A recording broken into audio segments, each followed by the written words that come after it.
Hi, this is Roger, thanks for dropping by. We're up and running today. Batteries are low though.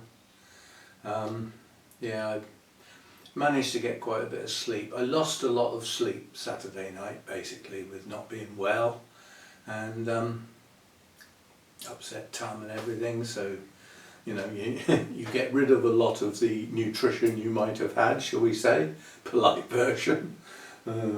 And it just leaves you drained, you know, that's just how it is. So we will recover during today, I suspect.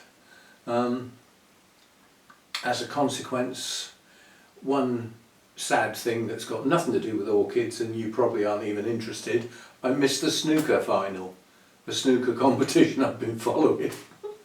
No, I missed the final because I was in bed. So be it. I think the sleep was more important than that. And sleep does wonders. At the end of the day, it's the time when everything repairs itself and settles everything down, which is what appears to be, has happened, which is good news.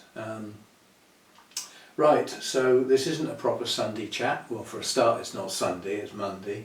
And quite honestly, the video I did on Saturday covered most of what I was going to say on Sunday. It was a mistake on my part. I just, you know, runaway mouth and said most of the things I was saving up for Sunday. But as it happened, it worked out okay because Sunday didn't really happen, did it? So there we go. As far as the plants are concerned out here, everything is just very, very slowly ticking over. The only exception to that really is the Cymbidiums, which are still rocketing away, maturing new growths and pushing up their spikes. As I've said, we now have spikes on every single one, to one degree or another. In some cases like this big just starting, and others I can see the buds sticking out the top of the plants from here. Yeah, so the buds are already above the plant. And they're starting to space, and the lowest bud is just starting to do that. Now that's your telltale sign that your blooms are well on the way, is when the buds move out. Yeah, that obviously allows the bloom to open properly without getting tangled up with the stem itself. So that's good news. And the next thing is they swell and the colours start to show. The colours that show through most Cymbidiums have dark spots on their lip, and those seem to show through, you know, through the bud. And once you can see those colours and any patterns or anything like that, your blooms are nearly there. You know, they're going to open soon after that. And we've started our experiment with the bloom type feed. Which is a high phosphorus, low nitrogen feed. Everything else is roughly the same. There's just those two have switched places basically. If you've got a balanced feed, lots of people have said, what do you mean by that? Well, what I mean by that is that under normal circumstances, the nitrogen and the potassium are similar values, the nitrogen being a bit higher to actually, you know, get the plants growing reasonably well. If it's massively higher, you are a definite grow type feed, and on some orchids that's not going to do them a lot of good because they can't be forced. Things like Paphiopedilums, you can't speed them up by giving them a high nitrogen feed. They just won't use it, which means it will sit in the pot. So, you know, you need to go careful. Vigorous orchids, ones that put on quite a bit of growth, when they're doing that, you can have a higher nitrogen feed. And then when you switch to a high phosphorus feed, the nitrogen drops down quite a bit, and it would then be lower than the potassium. Not a huge amount, but lower than the potassium. And the phosphorus would be a higher value. So that you're just playing with those two really. You know, if the potassium, the K, stays roughly the same whether it's a grow or a bloom, then it's only the nitrogen. The calcium and magnesium should stay roughly the same. new research, that's only happened in the last sort of 20 years has basically really emphasised the fact that you need to get calcium in your orchids. And don't get fooled by, oh, I've got really hard tap water. I use tap water because it's got a lot of calcium in it. It's the wrong sort of calcium. It's calcium carbonate. That's no good. Plants can't readily absorb that in its state as is. Now, if you were growing in soil, like when I put the hose round the garden, there's a reaction on that calcium carbonate within the soil that actually changes its components and actually makes it a bit more available than it would be in its raw state. So if your kettle furs up, that's not good tap water for orchids. You're better off with a pure water source. Rainwater's good as long as you keep it clean and you collect it from clean surfaces. I mean, I'm not going to move the camera. Yes, I am. It's got to be worth doing. I'll hold it on the tripod. I'm just going to tip it up.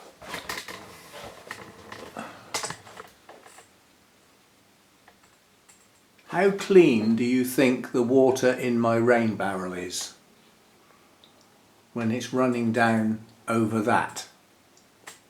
It's not clean at all. It's got bugs in it.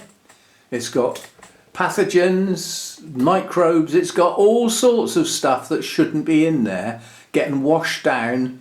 A lot of that mess there has come down off of the roof, which has got concrete tiles on it. You get runoff from that. Ouch.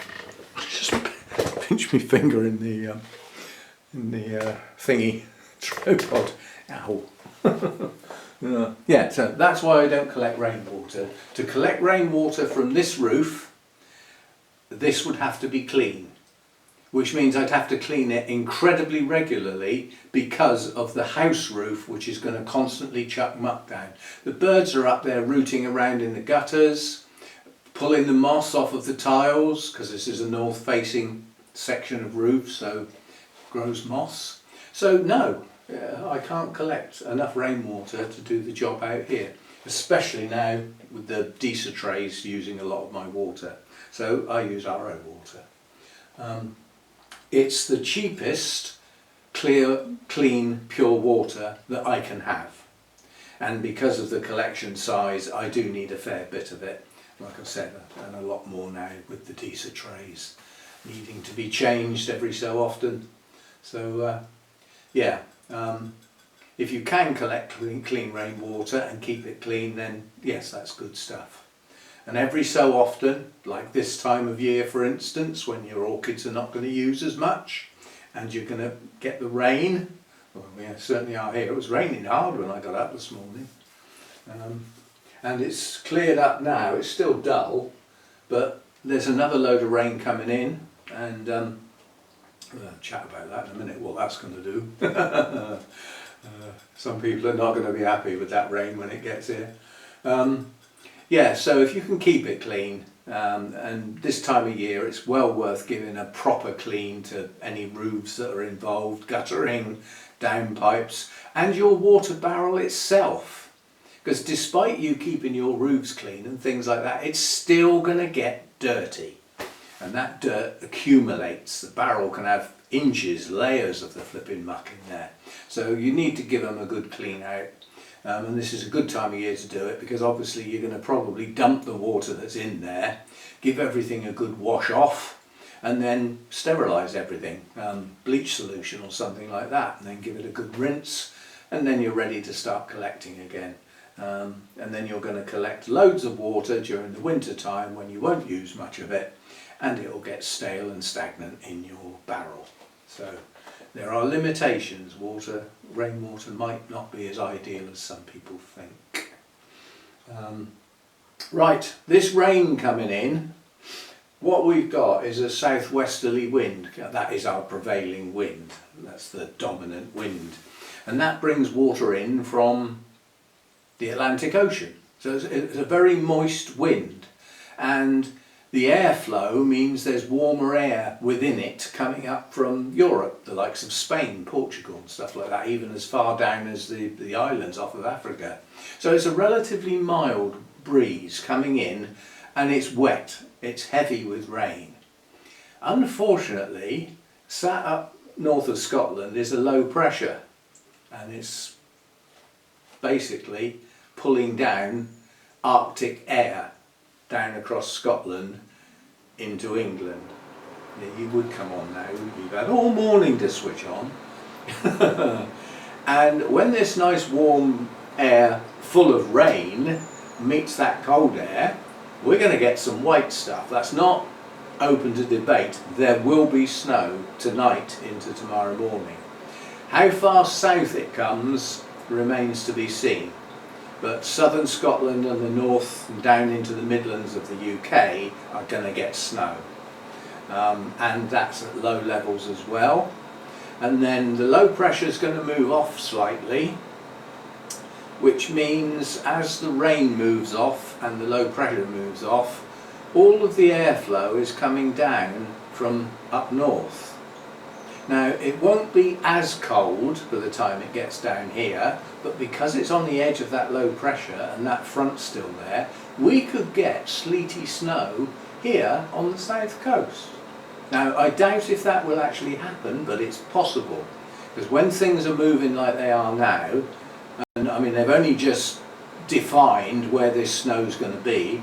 Originally it was quite a bit farther north, now it's come farther south. Well, if it does that again overnight, when everybody's tucked up in bed, it could get down as far as here. But anyway, there are quite a few parts of England that are going to get some snow. And this is unusual, it's only the middle of November. You know, so it's still relatively early. It's not even officially winter yet. Officially winter starts beginning of December. So there's going to be some white stuff around. So some people are not going to be happy when they get up tomorrow morning. It disrupts people basically. We're totally lousy in this country at dealing with snow. We're hopeless.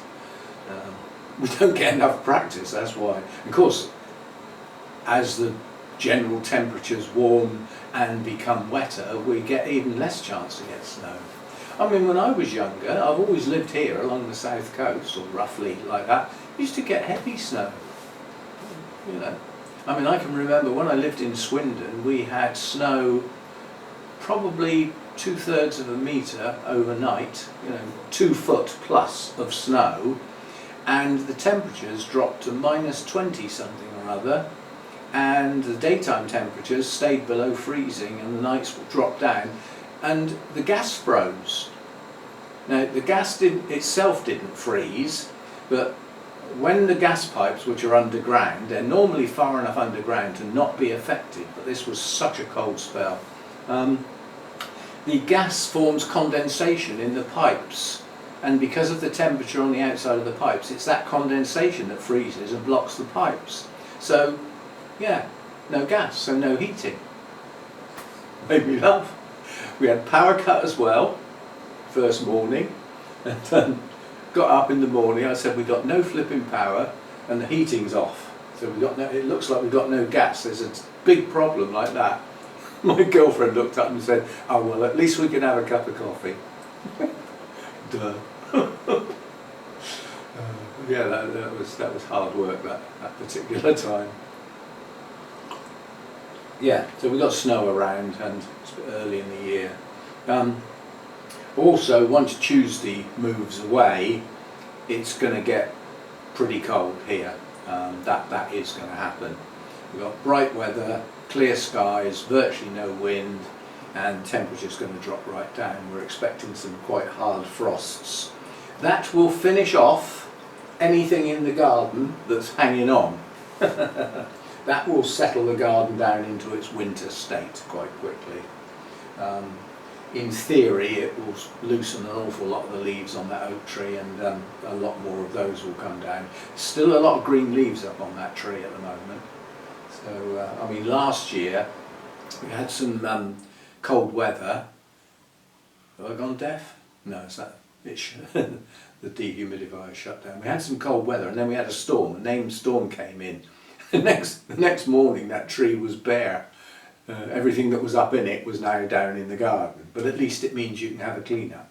I mean, I've got a leaf blower that only works when the leaves are dryish. If they're wet, it certainly doesn't move them very well at all. But that means I can get out in the garden bit, you know, the gravel beds, and blow all the leaves up into the edges and leave them clear so that they don't. Be nice to let them rot down, but they can actually take some of the plants out underneath, the younger plants, seedlings. There's lots and lots of forget-me-not seedlings out there. Hundreds. It's going to be a massive bloom. But yes, that's going to finish off the planted border. The fuchsia's already dropped most of its leaves and most of its remaining blooms. The Michaelmas daisies have gone over now. They're all drying down to yellowy sticks. So when Hannah comes down this coming weekend, if we get suitable weather, we will get out and do a bit of clearing up. I'd like to clean that planted border and cut down all the dead stuff, get everything down more to ground level, possibly dig that fuchsia out, get it set up in its pot, and then we will leave room for the plants that have been hidden away to get some light, and in addition to that, make room for the bulbs to start to come through. Because come December time we could start seeing some snowdrops pushing through. Yeah, you never know. But it would be nice if we could see them, so we need to cut that right back and give it a trim. And then we can get the leaf blower and whoosh all the leaves down in the alleyway where it don't matter. I don't use it. The gate in the front's locked, it's got a padlock on it. Those stupid kids next door kept going down there. Oh, why would they want to go down there? Because they don't want to be seen doing what they're doing on your camera. And that they were down there vaping. Given that one of them was only 14, 15, they shouldn't have been doing it. Oh, I can't imagine what they're doing down there. No, it's funny, some parents will not see a problem with their own kids, even if you tell them. Still, each to their own. The people next door really seem to have settled in nicely. Their workers, I'll give them that. You know, they've cleared out the carport. They've swept up the leaves a couple of times in the front. They're decorating, you know, and they're quiet. I don't hardly hear them at all. He brings his car in for the weekends, but apart from that, their two cars are out in the road. So, you know, there's no worrying about getting past that big black van that used to be parked there all the time. So, yeah, they seem to be fitting in quite nicely. They're nice people, well pleased. And they have a quiet nature to them. You can often tell people by the way they speak. Yeah? They seem to be, you know, quiet, calm people, which is good. So I don't think we'll be having any rave-up parties in the summer. Hope not, anyway. Got enough trouble with Gobby up in that flat. It'd be nice if he moved out. The whole place would just quieten down if that particular flat, you know, changed. Right, so that's what's going on around me. What else? Yeah, I think the next big job really is to have an autumn into winter tidy up of the plants in the garden. There's not much to do on the bonsai now. I mean, the deciduous trees have almost completely dropped their leaves. Some are still hanging on to a few. The beech trees, a nice yellowy bronze colour at the moment. My trident maple here is a peachy pink colour in places. That looks quite nice. The frost will finish those off. And in here we've just got, you know, a very slow progress, and in some cases plants have stopped growing. You know, it's just the warmer ones, the things like my black hair type dendrobiums. They like warmer temperatures than what I've got at the moment, so they've slowed right down to next to nothing. And I mean, one of them has got two huge canes pushing on. Well, they're not going to stop growing, but their progress will be greatly reduced. They won't be pushing on as much. The other one's got a tall cane pushing on as well. It hasn't reached its full height yet. But none of those canes have got terminal leaves yet, so they are still going to carry on growing for a bit. We'll see how we get on. Yeah, so the workload in here is now next to nothing. watering the fastest frequency that comes round soonest is 8 or 9 days, and if it gets colder and I have to start keeping this door shut to keep me warm, well, and Mojo, then it's going to stay cold out here during the days as well. That will extend possibly 10 or maybe even 11 days. So yeah, everything slows down. The Cymbidiums are on a faster frequency, they come around a bit more often, as do the Phalaenopsis, which are in the house. So you'd expect them to dry out a bit quicker. Obviously got drier air and warmer temperatures, so they're going to dry out a bit quicker in there. So that's that. Yes, Hannah's down this weekend, just a normal weekend. We haven't got anywhere to go or things like that, so we'll just be around the house and garden. Weather permitting garden, obviously, depends what it does. We've got a cold snap coming up for the weekdays, but I don't think they're quite sure what's going to happen towards the weekend. They've actually said there's another low pressure coming in which could bring more rain in. We'll have to wait and see, won't we? Yes, and that rain and cold stuff, look out, Insert, it's on your way, it's coming your way. It's heading across the North Sea later today. You'll get it tomorrow or the day after. So, yeah, when we've got a sort of south or westerly wind, whatever we get goes across the North Sea, and everywhere over there gets it next. And if it stays as a southwest wind, then it heads up towards Norway and places like that, and with all that moisture on it, it's going to snow.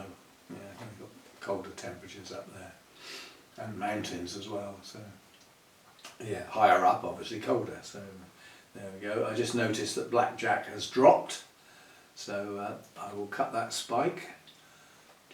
Let me just have a look. Oh no, it almost looked like there was a seed pod, which I would cut off straight away. Drains the plant, and I've had no intention of being able, or no intention of using any orchid seed. People have often asked me, would I consider getting some flasks and deflasking some orchids? The simple answer is no. I don't want lots of orchids the same. I've then got a problem with trying to grow them on, clean them up coming out of the flask. They're very fragile at that stage. People often lose half of them, or sometimes even more. And then in addition to that, you know, if you can grow them on, you've got quite a few years before you've got a blooming sized plant. All the looking after and potting up and all that sort of stuff. And then they're all the same. You know, I don't even want 5 or 6 plants the same, let alone a dozen. So no, I'm not doing flasks. And I'm not attempting to ever get seed pods, you know, try pollination and getting seed pods, because again, I haven't got the equipment or anything to attempt to do that properly, so there'll be no point. So we won't be doing that. Our propagation techniques in this place involve splitting up larger plants into smaller ones. That's it. And kikis on the dendrobiums, I take them off and pot them up separately, and then they usually go to other people. Yeah. As a pot full. You know, if I get half a dozen kikis off of a plant, I don't pot them up individually. I put them all in one pot and say, kikis, do you want them? I don't ask anything for them. They cost me nothing. So, yeah. So that's really what's going on in here. The dendrobiums on the mounts are resting now. Nothing. There are a few that have got relatively recent new growths that are still sort of growing, but it's incredibly slow, so they don't get watered very often. They get some now and again, and it's a trickle and there's no feed in it, so they just get enough to stop them shrivelling. You might even get a couple of blooms on some of them next year, I don't know. I mean, a lot of them are kikis from Lynn, or 3 of them are. 2 of them are my aphyllum, which were the kikis off of the mother plant and then the mother plant, they're separate, and then my Jenkinsii that Lynn gave me, and that's a winter rester, so that's what it's doing. But, yeah, so noisy aeroplane.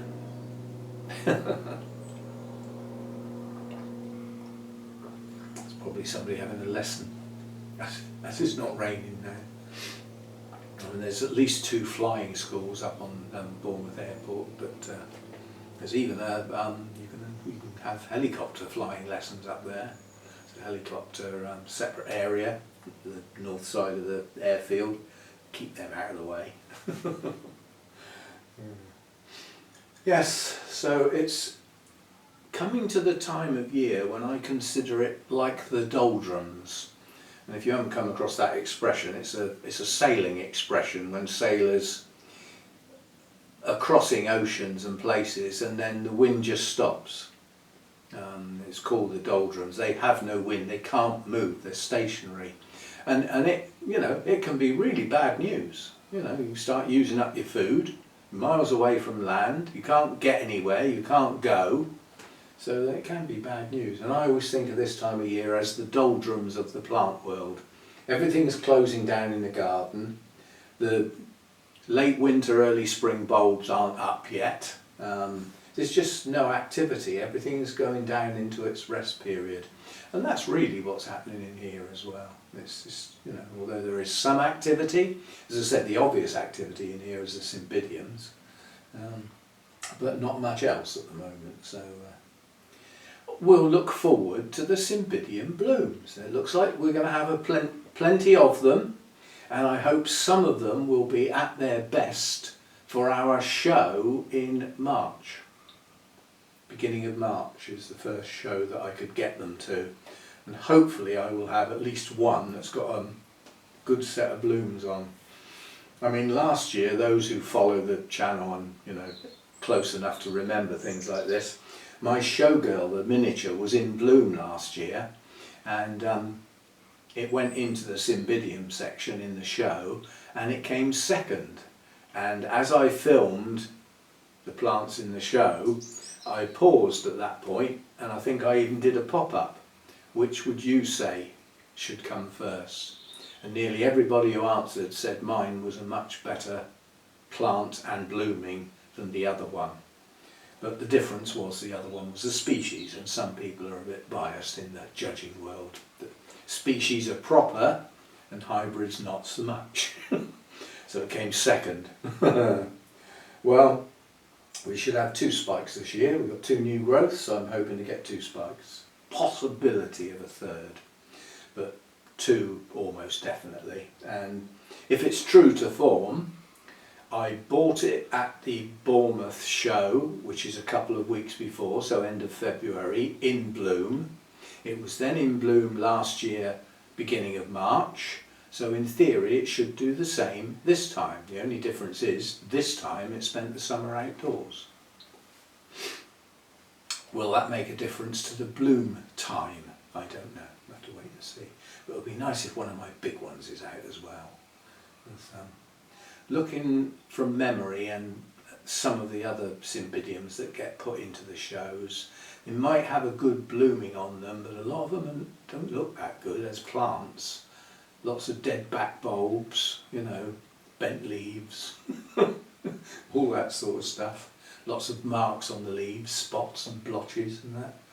Whereas my plants at the moment look pretty good. I mean, there's a couple of leaves that would need trimming. I've got one brown tip I can see from here. One. It's not even a brown tip, it's half a brown leaf. And I've got 2 yellow leaves I can see from here. And that's in this jungle. But, you know, the plants will look pretty good. And the leaves on my showgirl, my miniature, this time round are half as tall again. So it's not quite the miniature it was last year. The new growths have put on larger leaves. Could be the extra light they got, I don't know. And the feed, they got proper orchid food. All the orchids got fed properly this year with proper orchid food, not just the hose, which is mostly what they got the time before. So there we go. So that'll do. As again, you know, as I said, sorry about the lack of Sunday chat yesterday, and it never works as good on a Monday. This isn't even a proper Sunday chat. I'm not going to go into any spotlights or anything like that. I haven't really got the energy. But yeah, you've got something on a Monday which you don't normally get. So hopefully that will balance out, because The big video this week was Saturday's, really, because that was a lot of what should have been in the Sunday one, so it'll all balance out. I was looking at the analysis on YouTube this morning, and if you dig down into the analytics, you can get to a point where at individual video level you can see how much each video has actually earned in its lifetime. Not so. There's some quite high earners in there, but some of them are really old.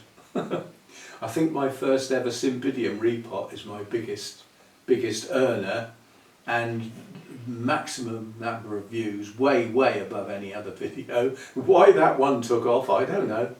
Sometimes there is no rhyme or reason to what happens to a video. You can put loads of effort in, lots of pop-ups and extra effort, expanding out bloom pictures, and do quite a bit of work and a fair old bit of editing, and it's just bleh. And then you do another video where you just stick the camera on the tripod and waffle, and whoosh, it takes off. It's just so unpredictable. Still, we are coming towards the point where people are going to start thinking about Christmas, and have they got to do loads of shopping, have they got loads of presents to get, large families that do all that sort of thing. I'm lucky there because we don't. I mean, my son and his small family, his wife and my grandson, Bodie, they get money from me because I can't possibly think what to get them. And chances are if I got them something, they'd sort of go, cheers Dad. They'd rather choose themselves, so they're happy with that. So I don't have to go shopping for them. Hannah, I usually get a few bits and pieces for because she will be here. Yeah, and she usually gets some bits and pieces for me as well, but that's as far as it goes. I don't go any farther than that, so I haven't got much to do. I've booked my Christmas home shopping slot for the 23rd, so all of the stuff that's needed fresh will come in that delivery. And Hannah's down this weekend. We will sit down like we usually do with my notepad, new page, Christmas Day, breakfast. What are we going to have then? And then we work out what we're going to have, and that dictates the shopping. Yeah? So, and we go through each meal like that. And then we add in some snacks and things, some of which I've already got, they're in the freezer. Little, what I call little bits. They just go in the halogen oven for 10-15 minutes and they're ready, and it's a little hot tasty snack. I always get the Chinese selection and the Indian selection, and that gives us some spicy but different types, that sort of thing. So and it's just a quiet time. Now, I don't know what will be happening with my son this time, but because Christmas is a weekday, Hannah's going to be working Christmas Eve, I expect, so she's not going to be able to I'm not going to be able to pick her up until after the afternoon on Christmas Eve. Now, last year we went to Tony's, we went to my son's and had a meal, and it was very nice and enjoyed it a lot, and it was good to see them at Christmas because otherwise that's not going to happen. But I don't know where he's going to be because they're a bit nomadic, because they live in a converted, like a camper van, but a much sort of bigger version, which is almost static because they've got permission to be in a field that gets rented out to caravans and things like that in the summer. But they've got a position up in the corner where they've got access to power and things like that. It's a friend. Well, I think it's one of Tony's clients. So, but they have use of other people's houses when they're not in them, and that sort of rolls round. So last Christmas they were in a house, yeah. So we could go there, and they had all the cooking facilities and did a nice meal for us. But I don't know what's going to happen this year, and it's too early to find out yet. He probably isn't going to know till closer to the time. But if Hannah can't come down till Christmas Eve, we could go straight to theirs Christmas Eve and have a meal, then come back here and have Christmas Day and most of Boxing Day here. That takes us to Thursday. Now if Hannah takes Friday off of work, then we can have an extended Christmas and I can take her back later. But if she's still got to work on Friday, then I'm going to have to take her back on Boxing Day later in the evening, which is a nuisance. But you know, that's what happens when Christmas Day and Boxing Day are in the middle of the week, you know, and there's working days either side. So yet to be decided. It's a mystery. That always made me laugh, that did. Some of you may know Toyah. Was that a 60s or early 70s pop singer, Toyah? And she's unfortunately got a bit of a lisp. And her first hit single was It's a Mystery. And it always just made me smile how she put up with that. You know, because I doubt if she wrote it. Somebody else wrote that and said, oh, that'd be a good one for Toyah. Well, actually, no, it won't. Poor girl. But she's done well for herself. She married Robert Fripp. Now, most of you will think, who the hell's that? Well, if that's what you think, then there's no point in me telling you that he was the guitarist and creator and writer of King Crimson. Insa will know that, but not many others will. And they've got a place, a riverside property, not too far away from here. And they still do some videos now and again. They're a bit weird. But then Robert Fripp was always a bit weird. He lived near Wimborne, which is just up the road from here. It's where Bournemouth used to have their show, so literally just up the road. And he was convinced it was the centre of the universe. Well, you know, believe what you like. He reckoned all the lines converged in Wimborne. It was the centre of the universe. It may be. But then I sort of think, well, so what? Do we need to know this? Yes, so I'm going to leave it at that for today, because we're waffling now. And if I wander off into the realms of the late 60s and up to mid 70s music, then we'll be here for the rest of the day.